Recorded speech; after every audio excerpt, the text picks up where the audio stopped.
Welcome to Our Future is Kind, a podcast exploring how we build the future we want to live in, one kind act at a time. I'm your host, Michael Neece, president of Our Future is Kind, and your companion in conversations about kindness, leadership, connection, and courage. Each week, I sit down with thoughtful leaders, creators, and bridge builders to explore what a healthier, more humane future could look like, and the choices it takes to build it. These are honest conversations about purpose, culture, curiosity, and what it really means to show up for one another at work, in our communities, and in everyday life. Along the way, we'll unearth practical ideas, small but meaningful acts, and questions worth sitting with, because building what's next is a choice. So let's dive in. I'm here today with Dr. Brad Reedy, who is a psychotherapist who has written a couple of amazing books. My first introduction to Dr. Reedy is through his podcast, though. Dr. Brad Reedy, welcome to the show. Michael, so glad to be here. Thanks for having me. Such an honor. Well, I'm really thrilled to have you here today. My wife and I are longtime listeners to your podcast. I have the audio book of The Audacity to Be You, and I have listened to that probably 3 times now. Wow. It's thick and rich with lots of information that I feel like I really need. So, well, thank you so much. Yeah, let's go ahead and get started. I introduced you very briefly, but can you tell this audience what makes you you? Yeah, the long story, the short of the long is that I grew up struggling, in my childhood without really a lot of guidance from my parents, trying to figure out what this life was about, how to be happy, how to be successful. And, the benefit of that kind of a childhood is that you make, a lot of your own decisions. The hard part is that you make a lot of mistakes. So, my own journey is really about trying to find my own serenity, trying to find my own peace, my own joy, and my own happiness, and really having the advantage and the disadvantage of, I know this sounds strange, but not a lot of leadership. So I found my way into psychotherapy, first as a psychotherapist, then I found my way into psychotherapy as a client, and that has made all the difference in the world. That part of my journey, marrying my education, what I learned formally in school with life's lessons and going through it personally in psychotherapy, that for me is the gift that I've been given, the gift that I want to share with other people, is that experience of sitting with a patient, empathic, non-judgmental other for all of these years has given me a sense of grace. And once, like I always say, once one experiences that kind of grace, the first instinct is that I just want to share that feeling with everybody else. So I'm really just a client in therapy who happens to be educated in therapy, and that perfect storm kind of makes me who I am today. Sounds like a beautiful journey that we all get to benefit from now. So thank you for that. Thank you. Yeah. So I want to present you to the world as someone who is helping blaze that trail toward a brighter, kinder future. And so my first, most obvious question to you is, you help people, and how does that make a difference? How do you help people, first of all? When I first started off, like a lot of therapists, I thought I was supposed to have the answers, that I was supposed, as a young child, I was told at times I would make a good lawyer because I was so argumentative. At other times, as I grew, my friends and family would say, wow, you would make a really great therapist. You're able to listen to people. You're able to empathize. You're really creative in your problem solving. So I took that idea that I think most people have, and I started studying psychotherapy. And I thought my job was to help people to be happy, to solve their problems. And what I learned really quickly was it was my job to help people feel everything. Most importantly, the difficult emotions, the sadness, the grief, the pain, the fear. So it was really, that's been my spiritual transformation, is learning to sit with people in their unsolvable problems, in their grief, in their pain, and in their fear. And that requires, I think, something in me to stretch. It requires me, there's an idea that I believe very firmly in psychotherapy, which is in the kind of psychotherapy that I practice, you can only bring people as far as you've come. So this kind of therapy that I do really requires me to stretch, because when I try to solve people's problems or give them advice or try to help them to be happy, I find myself really really coming up short in my ability to help people. So I have to stretch, I have to sit, I have to listen, I have to tolerate what I like to call my empathic misery, sitting with somebody else in their pain. And that stretches your heart. And that makes, somebody asked me just the other day, Michael, it was very interesting. I was teaching a parenting course for a local treatment center here. And after a good ways through my presentation, a mother said, partly in anger and partly, I think, even in humor, she said, "Why does it have to be this way?" And I didn't really have a quick answer, but as I thought about it the rest of the day, it stuck with me. I realized that we experience pain ourselves. We experience our empathic experience of other people's pain because that's necessary for us to develop compassion.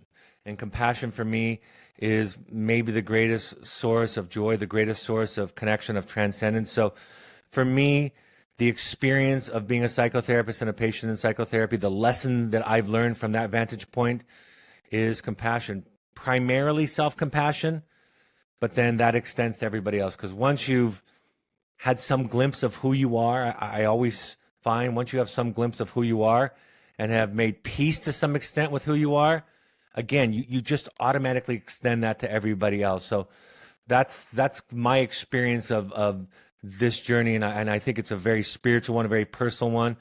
And the fact that I get to help people, I'm sure you know this, that I don't help people any more than I get helped by the process. I find myself as blessed and benefiting from this process as any of my clients, and for that I'm just grateful.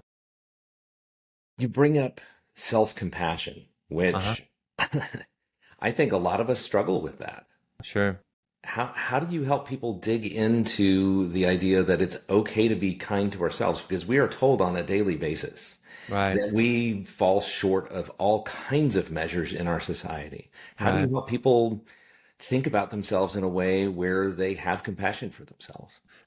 I think there's two steps that I really think about. The first one is I first empathize and understand how the project has been messed up so far. I think most of us were taught, were raised. I know even as a father, I say this, that I thought my job was to raise my children to be good human beings, to be good people. That's really what I thought it was. And when I say that, everybody listening might think, well, why is that off track? Why would that ruin anything? But really, when we make the project about being good, we ignore all the rest of the parts of ourselves, the parts of ourselves that society might find acceptable, that parents might find at times difficult to be patient with, right? And so for Homo sapiens, when the people around us are upset, frustrated, exasperated by what we're doing, what we're saying, the Homo sapien takes that energy in as something is wrong with me. So the first step is really just helping people understand that this is just part of the human condition, that we have been conditioned to think that the goal in life is to be good.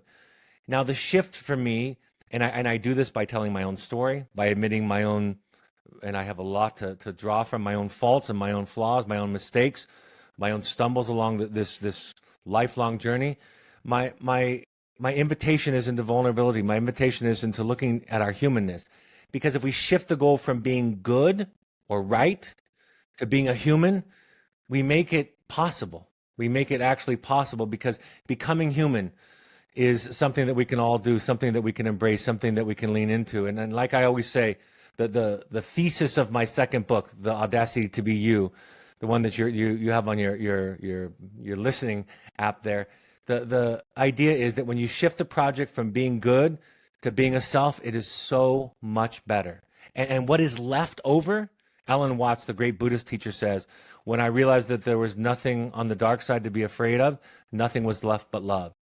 So when you let go of good and bad, all that is left is love. You just want to love people. You want to give them the kind of grace. I had a guest on my podcast recently say he had a history as an Episcopal priest, and he said, I think everybody, whether it be in psychotherapy or in church, needs somebody with a kind of a vested authority to forgive us.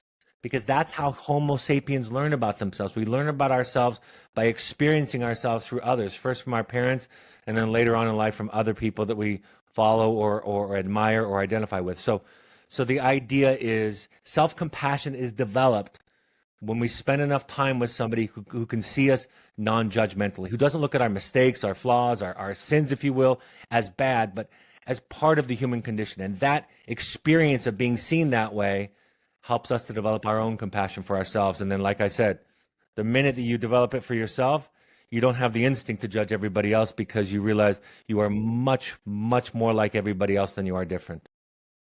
One of the quotes that I love that you have brought up several times in your podcast and several times, I think, as well in the Audacity to Be You is out beyond ideas of right doing and wrong doing.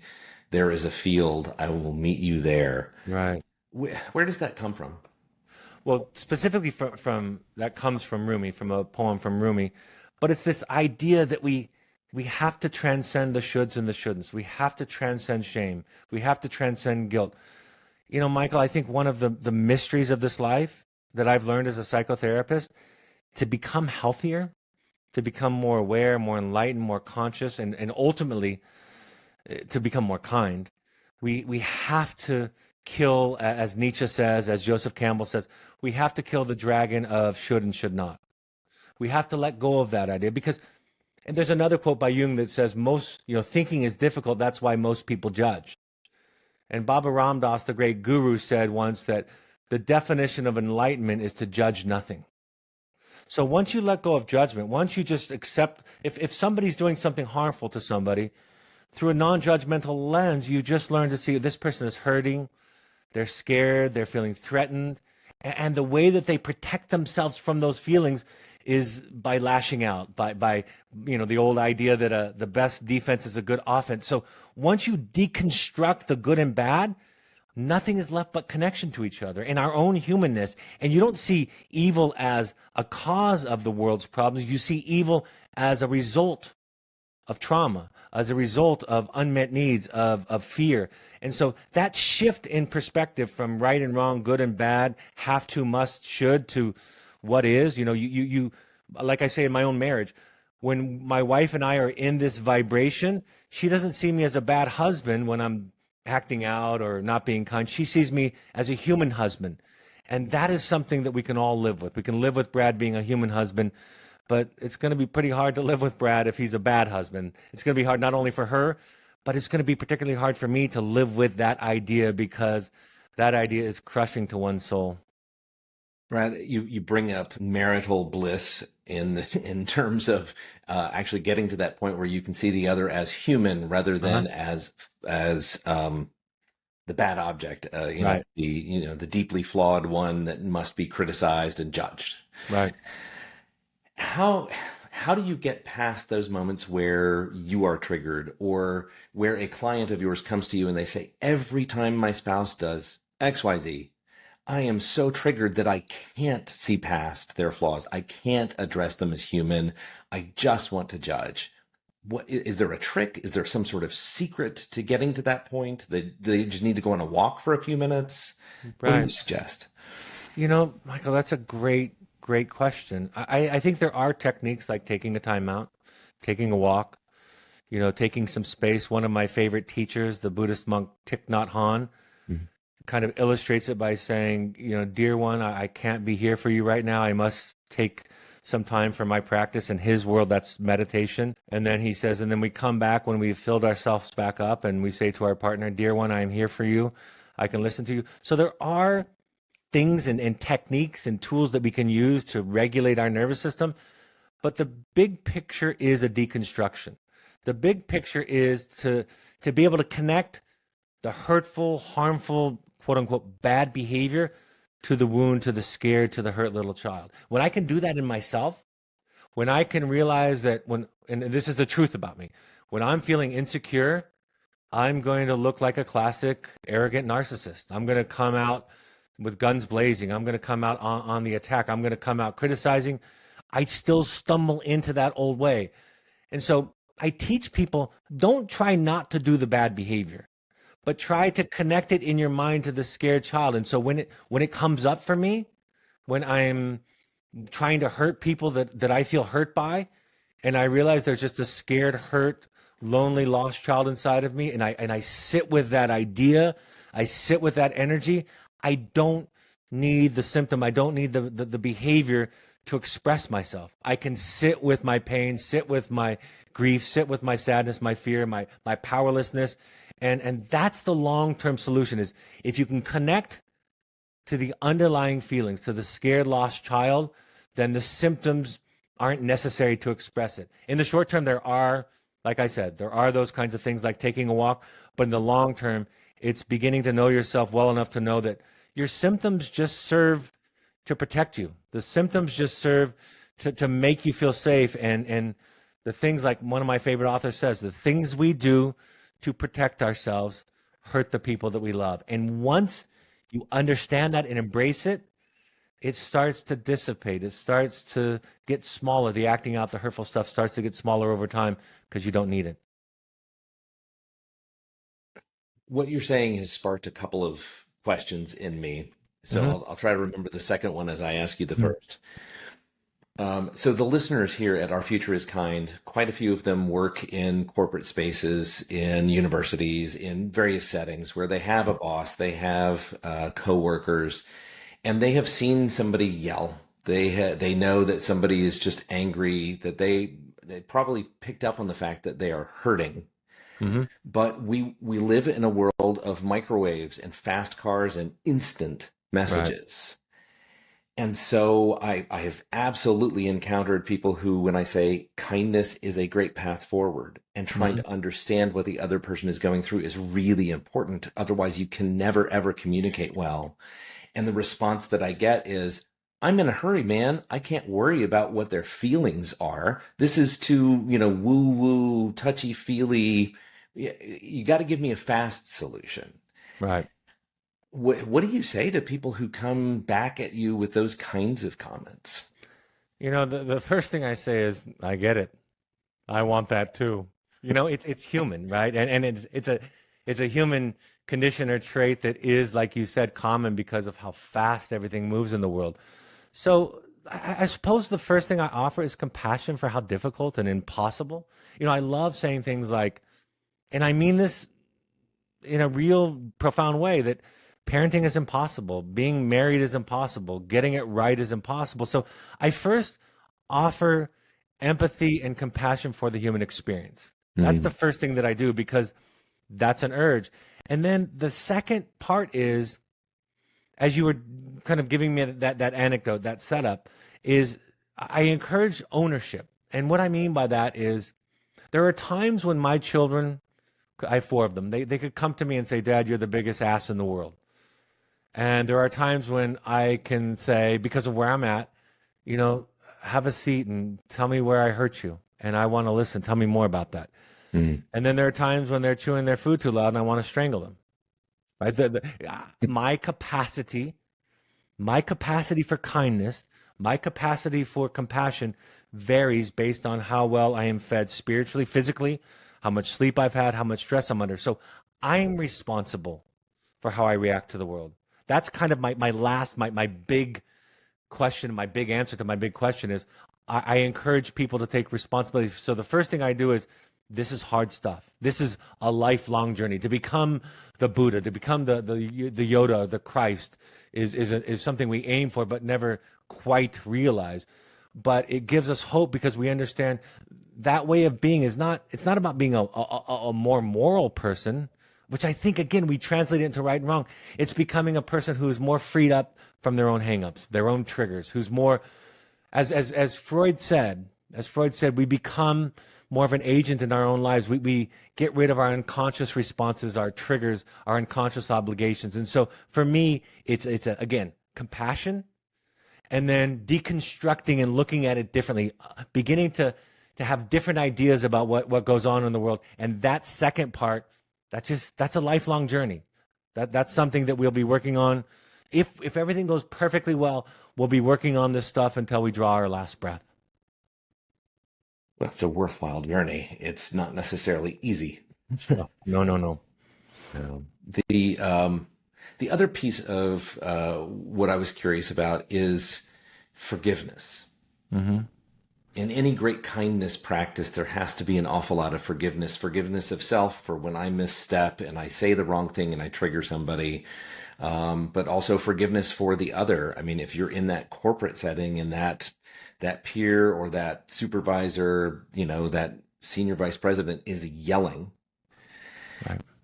Seeing that hurt child that's inside and being able to forgive that person is not the easiest way to go if you're the one being yelled at.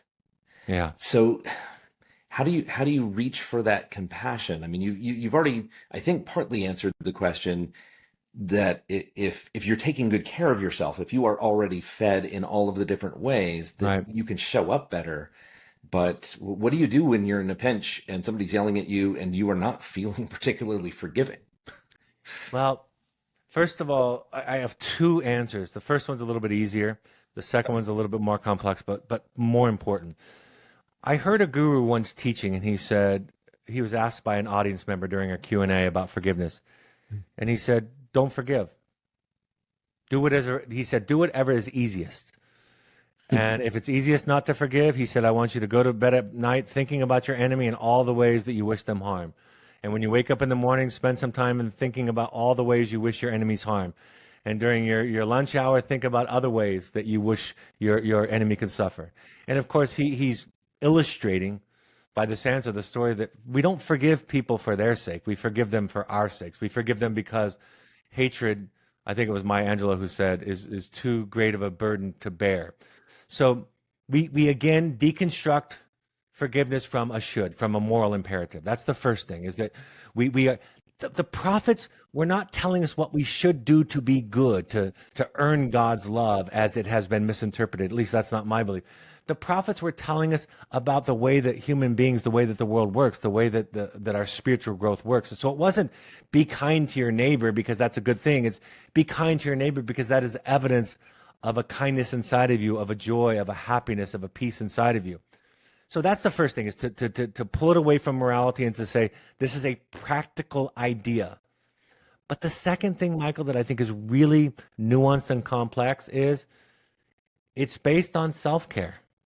If I'm taking care of myself, if I realize that, as my wife and I have talked about in our marriage, and it applies to all of our relationships, that my wife's job is not to make me happy, that's my job.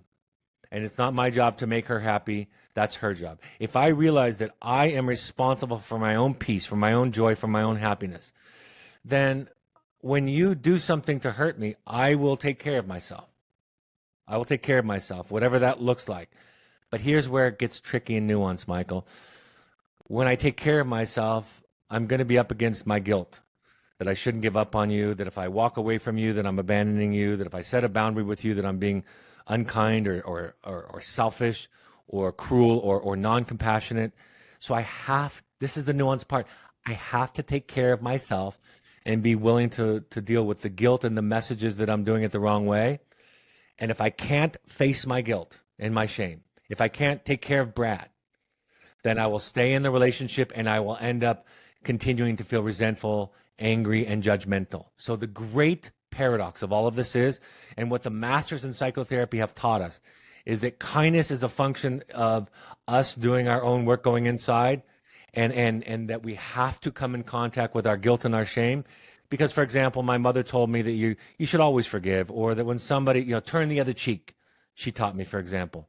Right. But the problem is when somebody's slapping me and if I turn the other cheek, I'm going to continue to get hurt. And if I continue to get hurt, my likely way of protecting that hurt is by anger and by lashing out. So I have to walk away. But my mother said, I'm just using that idea generically, don't walk away. Don't give up on your partner. Don't give up on your friend. Don't give up on your boss. Give them another chance. So you see, those are the messages that I have to confront and walk through in order to take good care of myself. And then when I take good care of myself, loving you is easy. One of my greatest lessons that I've ever learned is from Harriet Lerner in her book, The Dance of Anger. She said that resentment, which is kind of like non-forgiveness, resentment is a sign that you're not taking care of yourself, that you're not boundaried. But once you set good boundaries, which means that you face guilt, because boundaries almost always come with guilt. Once you take good care of yourself and set healthy boundaries, then you are capable of loving. I have a good relationship with my mother because we live 700 miles away from each other. And I visit her on occasion, and she visits me on occasion. If I lived with my mother, and I think most adults could relate to this, if I lived with my mother, loving her would be very difficult. And so I'll end with this one quote that I love that says, "A healthy boundary is the distance between me and you in which I can love you and me simultaneously." So for me, the key to kindness first is healthy boundaries. And that might sound not intuitive. That might sound like there's no connection, but that is my consistent experience as a therapist and as a person. The practice of kindness, I think, is dependent on boundaries. Mm-hmm. And I'm glad that you brought that up, because the whole idea of resentment being evidence of the fact that you're not taking good care of yourself, but also perhaps being evidence of maybe you're a little too close to that person. Mm-hmm. You know, if the person that you're in front of is always yelling, Right. and is always critical and is always harming you in some way, that level of toxicity requires some sort of a boundary, not Mm-hmm. for them, but for you, right? Mm-hmm. Right. Yeah, I think that forgiveness, or the lack of it, serves a function, right? And some people come to me and they say, "How do I forgive my mother? How do I forgive my father, my whatever?" And so I ask questions about their story, and sometimes they tell me, "I'm still spending the holidays. My grandfather, who sexually abused me, is still invited to the holiday dinners," or "My father, who was never there for me, comes to our family events or comes to my child's graduation. So how do I forgive him?" And part of what I say is, in your story, I still hear examples of you being mistreated, of you not being heard and being honored. And so for you to forgive somebody while they're still abusing you doesn't make any sense at all. So forgiveness is a feeling in us, an idea in us that is there to protect us from being mistreated or abused. And so you first have to set that bound. You first have to stop the abuse. You first have to interrupt the cycle. Then from a more nurtured place, you can love. But if you think that you have to stay in the dynamic, the relationship where you're being mistreated, the circumstances where you're being mistreated, and forgive in the light of that, I would argue that maybe qualifies for the definition of insanity. But let me say one other thing, Michael. Yeah. As one shifts, things that used to hurt me don't hurt me anymore.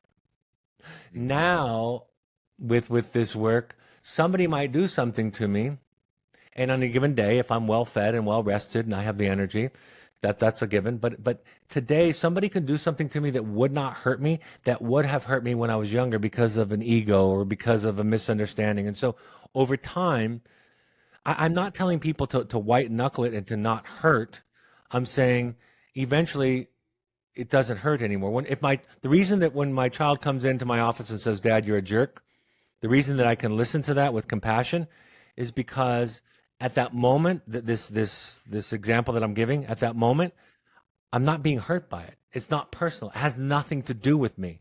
So part of the transformation of consciousness is that as we see ourselves more clearly and see the world more clearly, we realize that the way people think and act towards us has nothing to do with us. And that liberation that comes from self-awareness is the most transcendent feeling that I've ever experienced. That when I can sit with somebody and look at their behavior as a sign of what they're about and what's going on for them and not as about me, that frees me up. So I'm not really having to work at it. It's just an easy way of seeing them with kindness, seeing them with love.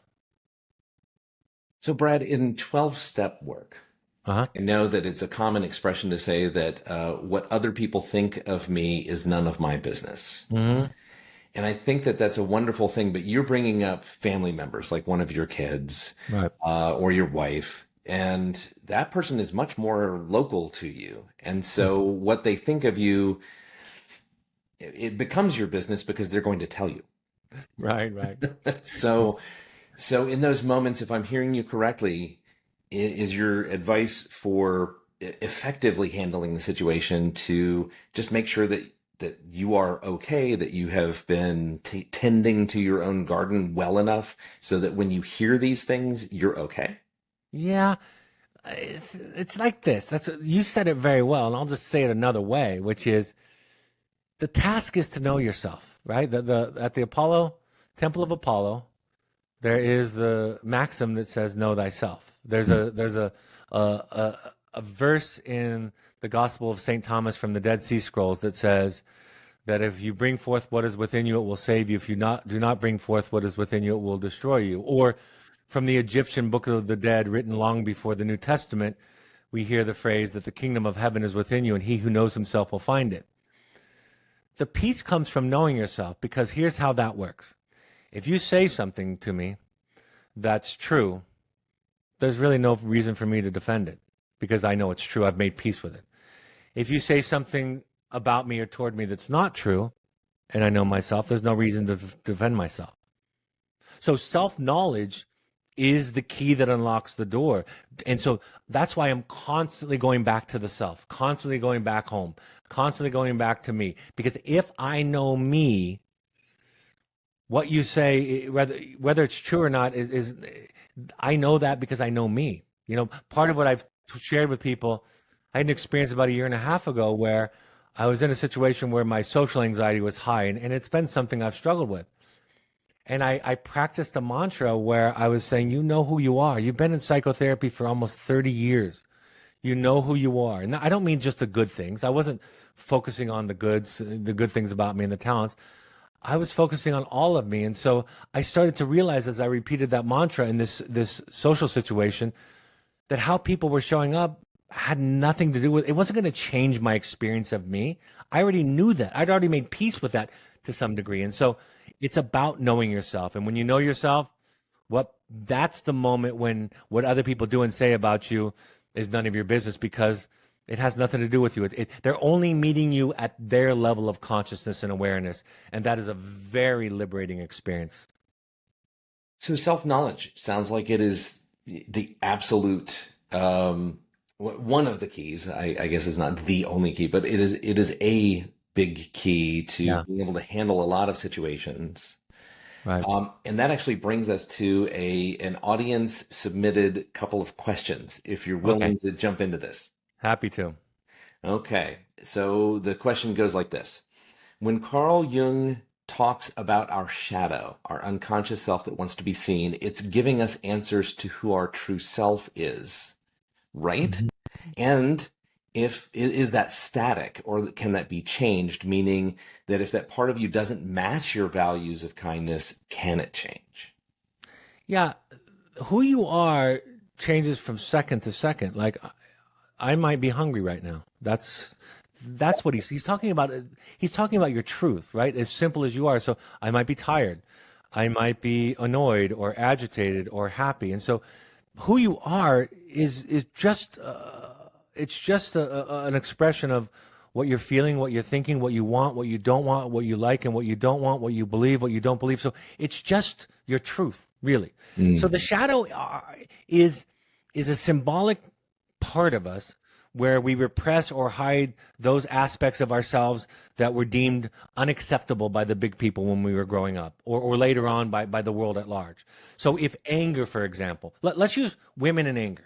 There's a very commonly understood idea that when women express anger, that it is often, they are called names. They are seen, they have names for women that express anger. Whereas if a man expresses anger, well, that's just fine. Everybody gets angry.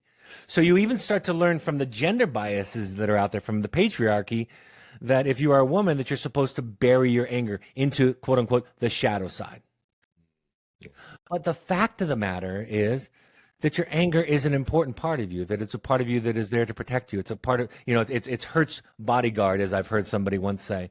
So you reclaim your anger. And with that anger comes the wisdom of self-love, the wisdom of self-care, the wisdom of who you are. And so the shadow part of us is just the part of us where we put those aspects of our personality, our behaviors, our wants, our likes, that other people that are important to us find unadmissible, unacceptable. And when we learn to integrate those parts back into us, when we learn to realize, for example, in the example I've been using, that sometimes as a woman, if I'm a woman, I do get angry, or it's okay for me to feel sad, or it's okay for me to feel lost or insecure. The idea that we shouldn't be insecure, that sometimes I do feel insecure. When I embrace all of me, what comes back is my life force, is my creativity, is my greatest wisdom, my greatest resources. And so integrating the shadow, bringing up the unconscious material, the parts of us that we have jettisoned or split off to fit in, to be found as acceptable to other people, that is the work of self-knowledge. As Jung said, I would rather be whole than good. And so what he's saying is that it's more important, more valuable to this world to embrace all of us than it is to just be a sliver of who we are. Because if we don't honor all of us, those parts of us will act out. Those parts of us will become symptomatic, and they'll come out in ways that are baffling to us and that are often very harmful to us and to the world at large. So, Brett, here's a scenario for you. Let's say that I have suffered a lot of trauma in my childhood, okay, and have hidden away a lot of who I am in that shadow self. Sure. Now, let's say that I'm doing the work to unearth who I am and to really try to get in touch with that person. What happens if that person isn't, as, like in my particular case, I try to be interested in kindness and how to promote it and how to understand it and how to, make ripple effects with kindness. What happens if I find out that, my shadow is not a really nice guy? Yeah. What if he's kind of angry a lot? What if that particular part of myself just isn't all that kind? Do I embrace that? How do I deal with that? Well, that's a great question. I think the safe place to explore that is in psychotherapy or in something like a 12-step support group. And I think initially it becomes messy. Harriet Lerner, in her book that I referred to earlier, she calls it the obnoxious phase of therapy.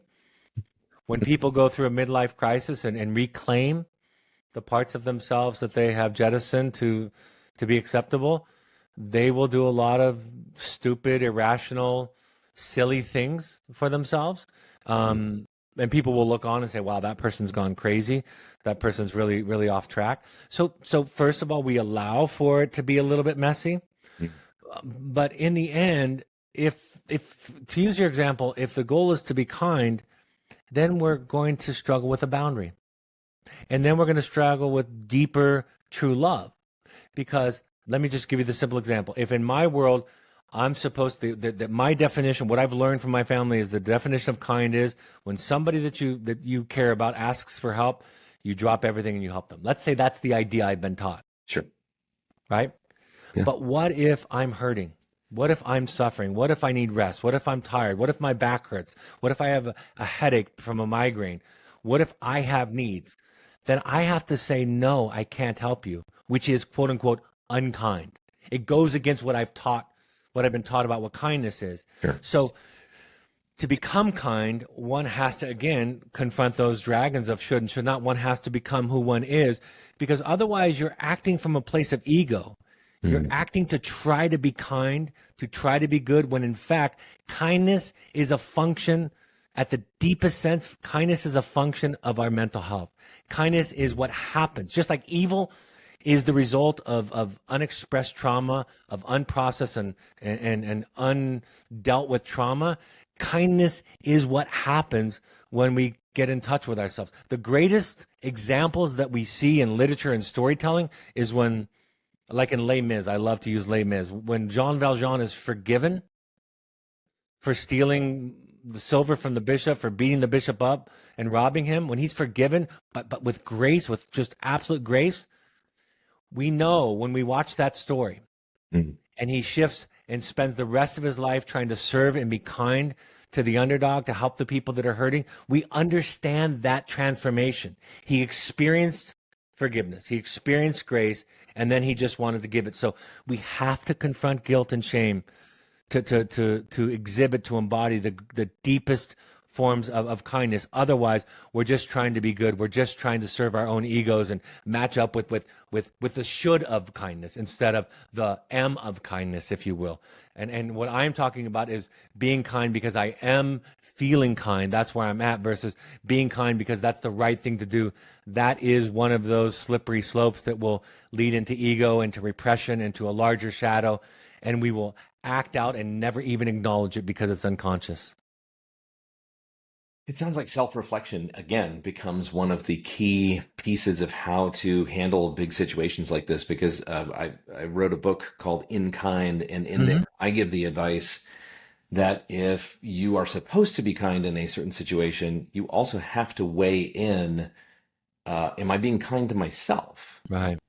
Because that is a component that I think a lot of us forget. And I love the example that you give, that if you are told you have to drop everything and you have to go and help somebody else, that may not be particularly kind to you in that moment, where you may feel broken and tired and, exhausted from some big activity that you've enjoyed, Right. or had to do. Um, Yeah. In so Al-Anon, they say, no, no is a complete sentence. And, mm, and, and that might look unkind. I think kindness is pure. James Hollis, one of my favorite psychoanalyst writers, yeah, says that being nice is toxic. Being nice, being a nice person is not advisable, he said. It becomes this kind of reflexive stance that comes from the ego, that I want to be nice to people. Being kind is something, if it's true kindness, it emanates from your heart. It emanates from compassion. And it's built upon, just like you said, it is built upon being kind to yourself. mm, What I say is, if you show up to a situation, a relationship, or a conversation because you should, you are likely going to abuse somebody, either them or yourself. But if you show up to a conversation, a situation, or a relationship because you can, then you can exhibit kindness. And so really it's about finding that deeper connection to yourself first. It is. If you can't honor yourself, I think it's going to be really hard to be kind, because the denial of what you need, not what you want, not what's comfortable, because relationships require sacrifice and difficulty and discomfort. But if you are if you're in the pattern of denying what you need, that experience, that dynamic will eventually reveal, it will eventually bring up resentment, and the resentment, you will act it out one way or the other. So yes, I know it goes back to all the time self-awareness, contact with self. It starts with kindness to yourself. It starts with feeding yourself, and then from that place you can go out and serve the world. And the Buddha, remember, the Buddha wasn't just the Buddha because he magically transformed. He left his family. The Buddha left his family. He left his wife and child. Nobody talks about that. And mm. he went to go find himself, to find out what this universe was about. Now we talk about the Buddha as this ideal archetype of kindness. But we must understand, to embody that, to become that archetype, he had to do something that looked quite selfish and self-interested first. But then the result of it was he was able to become the symbol, this source of kindness and love through generations, through millions, through billions of people. And so sometimes the journey is messy. Sometimes the journey is backwards. And if it's not built on, like Jack Kornfield says, if your compassion does not include yourself, or in other words, if your kindness does not include yourself, it is incomplete. I love that. That is absolutely beautiful.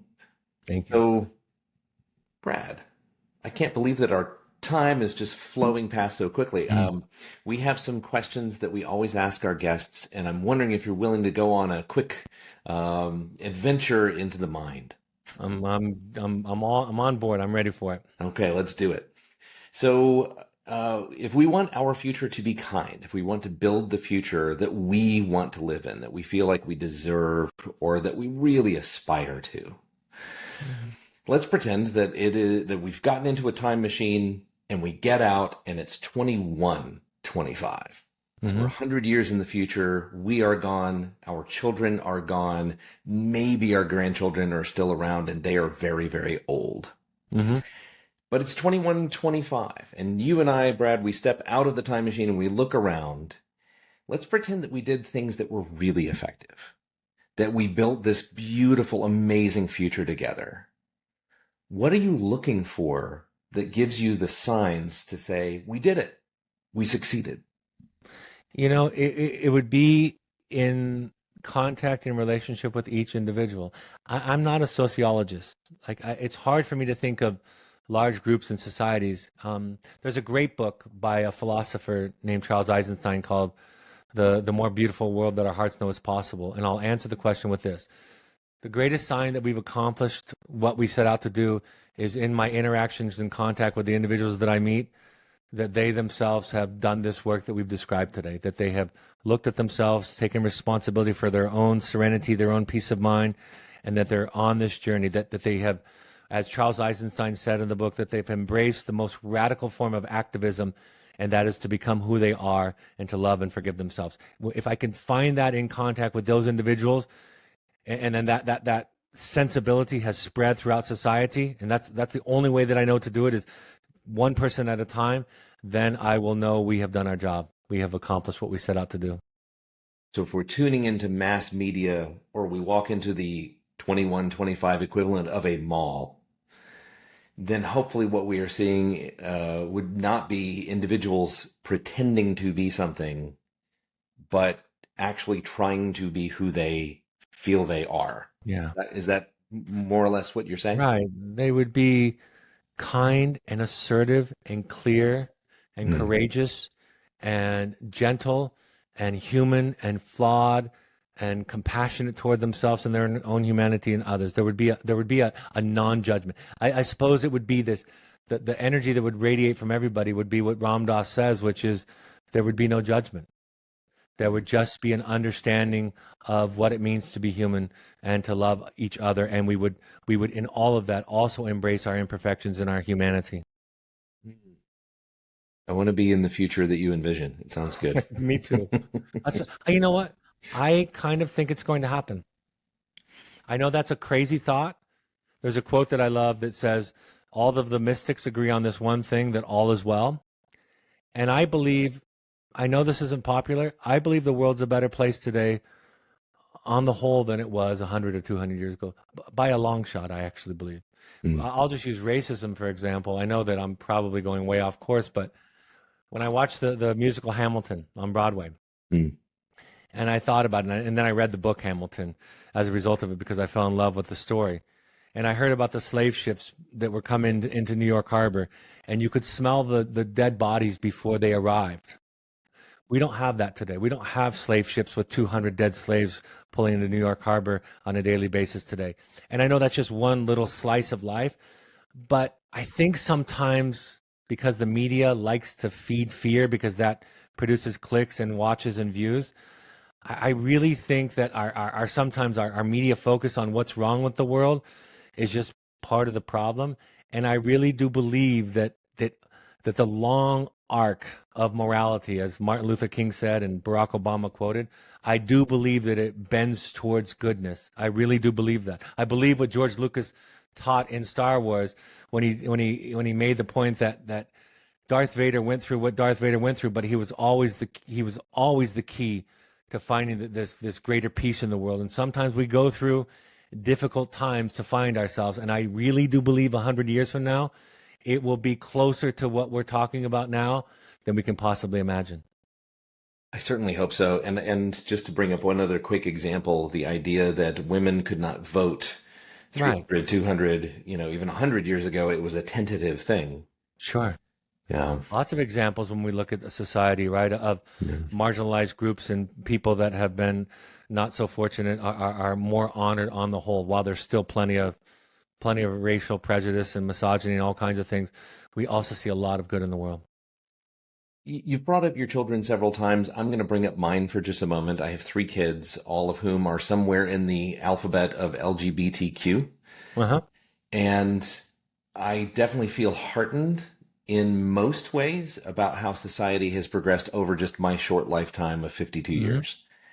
The idea that one of my children could be trans is, to me, just such a beautiful thing, that she can express who she genuinely feels that she is, and that there are communities all over the place that are going to support her. Right. So just to put that little personal note on it. Yeah, it's beautiful. Yeah. Me too. I have the same story, and one of my children is openly trans, and I have another child that is quieter about their LGBTQ status, but identifies with that also. I think one of the things, Michael, that I've learned, I just wrote this yesterday on my social media, that the surest sign of our growth is our willingness to embrace uncertainty. And I think about things, I think about why they killed and tortured people in the past for ideas that we all now embrace as factual, right? Right. You know, you think about the world being round or the sun being the center of the solar system versus the earth, you know, simple things like that, that people were tortured and called heretics for. And we've got to take that lesson, that wisdom into today and to realize we don't know. We just don't know. You know, we could talk about, for example, the issue of trans, and we could hear from people who say, well, it's not natural and why is it on the right? But the fact of the matter is, I choose to just be not so certain about everything, to not really subscribe to dogma or doctrine that has the final answer, because for me, not knowing breeds kindness, and certainty brings judgment and brings us versus them and right versus wrong, and that starts to bifurcate and split the world up into good and evil. And for me, I'd rather be connected to all of it. Wonderful.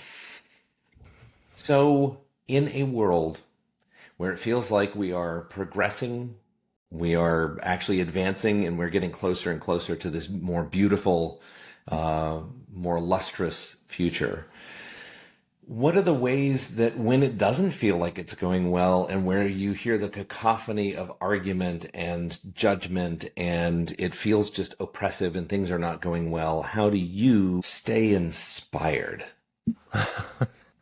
Sometimes I don't stay inspired. Sometimes I lack inspiration. I suppose that the two thoughts that I have about that, though, as I make my way through that experience, I've learned to sit with it. You know, there are times, in fact, just in the last few weeks, literally, I've been feeling quite uninspired. And I've said to my wife and to my therapist and to my close family members, who also happen to be therapists, I've said, I'm in this place right now and I'm observing it. I'm watching this. I've been calling it a place of melancholy lately in the last few weeks. And I've been trying to figure out where that came from and where I started to feel that. So partly I just sit with it and observe it. I don't become my melancholy or my sadness or my uninspiration. I just observe my uninspiration, my melancholy. So that's the first part of it. And then I make sure that again, I'm going to sound like a broken record, I go back to myself. I go back to self-awareness and self-discovery. And I find in there that there was a trigger, that there was an experience, that there was an idea. Sometimes it happens in psychotherapy. If I schedule too many clients, for example, I'm not well at the end of the week because I haven't been I've been serving other people, which I love to do more than anything, but I've done it too much, and then I'm empty and I'm not inspired, and I want to just shut down on everything. And so that example, if that were the example, if that's what had caused this particular episode that I'm describing, it would have been a lesson to me to say, you know what, you need to take better care of yourself. You need to say no. Yes, I know you want to say yes to everybody and help everybody you can, and you aspire to that idea. But Brad, you are human and you can't do that. So you have to say no. You have to cap your caseload and your hours for the week at this so that you still have something left for you to sustain you. So first, I just observe it and realize that sometimes one feels uninspired, one feels blue or melancholy or depressed or scared or sad. And I can observe it instead of become the feeling. And then secondly, I go back to there's probably something that I can do to better sustain and feed myself and nourish myself and get back to that place where I'm more full up. And all of a sudden, the crazy thing is, not only after I'm full do I have more patience and compassion and kindness to give, but I see the world as a better place all of a sudden with more hope and more inspiration. That's the thing that I was talking about, where I have to own that if I'm looking at the world as a pessimistic place, on the whole, it's because of something I need to look at in myself, something I'm responsible for. It's not something that's true about the world. It's something that is being seen through this lens that I'm currently looking through because I'm depleted, because I'm hurting, because I'm suffering.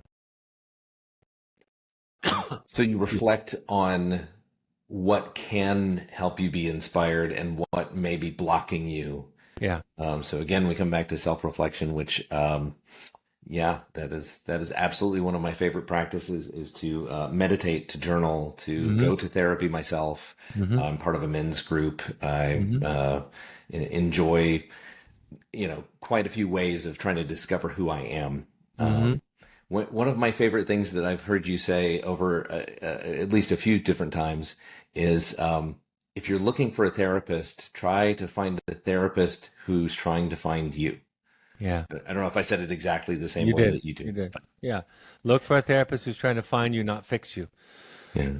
The joke that I tell you is you don't need another person trying to fix you. You already have parents. Fixing you, while it may seem like it comes from love and care, the child, and this is just the science of child development, of being a human, the experience that one has when people are trying to fix us and making the project is something's wrong with me. I'm bad. I'm flawed. And that's a very different experience than being found. My therapist famously, humorously, and I'll edit it a little bit, but she said to me around 2010, when I was stumbling in session to confess something I had done that week, she said, if you came in here and told me you were in love with a chicken, I would assume you had a good reason. I would want to understand. And it was in that moment that I really understood in my body what it meant to sit with somebody who was empathic and patient and non-judgmental. And then I realized that the result of that was love. The result of that was love for myself, but love for everybody else. So that self-reflective process for me, I know a lot of people talk about it in meditation alone, and I do meditate some, but there has to be some experience of contact with an other, with somebody else accepting us for who we are. In the 12th step, you write your personal inventory about all the people that you've wronged, every mistake that you've made that you can remember that's significant, and you tell it to one person. In churches and religions, you go to the vested authority figure of that church often and confess your sins. In psychotherapy, I think of it as a sacred confessional where you are being blessed. And the therapist is saying to you, you're human. You did that out of fear. I understand. And that changes you. That really changes you. It changes you from the sensibility of judgment to the sensibility of self-compassion. And once you've learned to have compassion for the horrible, rotten parts of yourself, the horrible, rotten parts in everybody else are easy, relatively speaking, to love. The horrible, rotten self brings me back to your book. I can't believe that we're out of time, but I just want you to tell our audience just a little bit more about how they can get in touch with you, with your thought leadership, with your compassionate self, and benefit from interacting with you. Yeah.